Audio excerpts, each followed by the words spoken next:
সুপ্রিয় শিক্ষার্থী বন্ধুরা, সন্ধি জানার ক্ষেত্রে এবং অসাধারণ দলিল ভিত্তিক আপনারা জানবেন সন্ধি, সেই ক্ষেত্রে আপনাকে এই 6টা প্রতীক সম্পর্কে সব দেখুন। প্রথম হলো এই চিহ্নটাকে, যে কোনো ব্যঞ্জন বর্ণের নিচে যদি এই চিহ্নটা থাকে এটাকে বলা হবে মূলত হসন্ত চিহ্ন। আর যদি ব্যঞ্জন বর্ণ সহ এই চিহ্নটাকে থাকে তাকে এটাকে বলা হয় হল চিহ্ন। আর একটি শব্দ থাকবে, একটি শব্দের পরে যদি পুরোটা শব্দের পরে এই চিহ্নটা থাকে একে বলা হয় হসন্ত চিহ্ন। আর এই সম্পর্কে আমরা ইউটিউব চ্যানেলে সুন্দরভাবে এই সন্ধি সম্পর্কে পাণ্ডিত্য অর্জন এবং ঐতিহাসিক দলিলের মতো বুঝাইছি। আপনারা দেখুন, তাহলে অনন্য জ্ঞান আহরণ করতে পারবেন।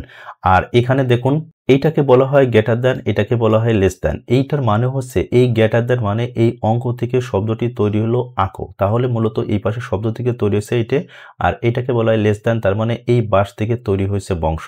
তাহলে দেখুন, এই বংশের লোক কেন মানুষকে বাঁশ দেয়, এইটি বিস্তারিত আমাদের এই YouTube channel all grammar university আমি ভিডিও আপলোড দিয়েছি, এবং সেইখানে ঐতিহাসিক দলিল হিসেবে আপনাকে সংস্কৃতির শব্দ থেকে তদ্ভব শব্দ কিভাবে তৈরি করবেন, কোন শব্দের ভিতর চন্দ্রবিন্দু থাকলে এই শব্দটা তদ্ভব শব্দ থাকবে, চন্দ্রবিন্দু বিলুপ্ত করে কিভাবে সংস্কৃতি তৈরি করবেন, এর একটা ঐতিহাসিক দলিল হিসেবে আমি এই ভিডিও আপলোড দিয়েছি, আপনারা দয়া করে দেখে নিন। এখানে দেখুন, এরপরেটা আছে, এটাকে বলে রুট স্কয়ার। আর রুট স্কয়ার ব্যবহার হয় মূলত ধাতু, যে শব্দটা ধাতু হবে সেই ক্ষেত্রে রুট স্কয়ার ব্যবহার করতে হয়। তাহলে এইটা যদি আপনি এভাবে লেখেন বি প্লাস আ প্লাস কিরি রুট স্কয়ার কিরি প্লাস 1, তাহলে এটা ব্যাকরণভাবে শুদ্ধ। আর আপনি যদি এইভাবে লেখেন বি প্লাস আ প্লাস কিরি প্লাস 1, এটা ব্যাকরণভাবে কখনো শুদ্ধ হবে না। আর এখানে একটা কথা মনে রাখুন, একটা যদি কোনো শব্দের ভিতর এই নাসিক ধ্বনি এই 5টা যদি সংযুক্ত বর্ণ থাকে, এটা 100% আপনারা মনে রাখবেন এটা সংস্কৃত শব্দ। আর এই নাসিক ধ্বনি যখন বিলুপ্ত করবে তখন এটা চন্দ্রবিন্দু আসবে। এই নিয়মটাকে আমি সুন্দরভাবে দেখাচ্ছি, একটু খেয়াল করুন। এখানে এই অঙ্কটা, এই অঙ্কের প্রথমে অটা নেন, আর এখানে যেহেতু ও আছে, এই ওটা হলো নাসিক ধ্বনি, নাসিক ধ্বনি বিলুপ্ত করলে আমরা কি দেবো, চন্দ্রবিন্দু দেব।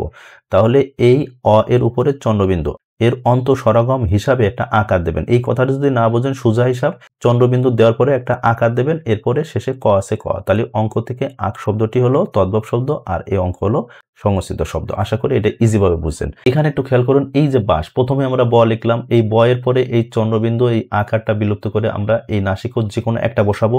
তাহলে এই 5টা আপনাকে বসাই নেন, 5টা বসাই নিলে আর শেষে আছে কি তালব বসা। তাহলে দেখুন, বংশ বানান কি এমন হয়, এমন হয়, এমন হয়, এমন হয়, এমন হয়। এমন যেহেতু হয় না, তাহলে দেখা যাচ্ছে আর এক ও এর পরিবর্তে অনুসার লেখা যায়, তাহলে মূলত পাইলাম এই বংশ। তার মানে আপনাকে একটু গোড়ায় ফিরেই এই নাসিকধ্বনি না ব্যবহার করে ব্যবহার করতে হবে অনুসার। এই জন্য বংশের লোক আপনাকে গোড়ায় ফিরে কি দেবে, একটু বাঁশ দিবে। এই জন্য মূলত হলো বংশ এইভাবে আসছে।